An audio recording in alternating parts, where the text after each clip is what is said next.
Muka surat keempat nak tulis apa? Muka surat keempat mestilah nak masukkan bab 1.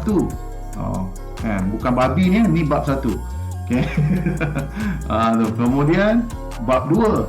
Ni lagi panjang tuan-tuan dan puan-puan punya penulisan, maka lagi tebal lah buku tuan-tuan dan puan-puan. Okay. Bab 2, katalah ni bab 3. Bab 3, dan katalah di sini kesimpulan. And then last sekali apa? Last sekali cover lah kan, cover belakang. So ni berapa page? Ini adalah 8 page. Okay, ini adalah 8 page. 1 2 3 4 5 6 7 8. And then kalau tuan-tuan dan puan-puan memerlukan grid view, maka tekan je dekat bawah ni grid view. Tuan-tuan dan puan-puan akan nampaklah ni cover buku, isi kandungan, pengenalan bab 1 2 3 4 5 sampai habis. Clear tak tuan-tuan? Clear ke tak clear?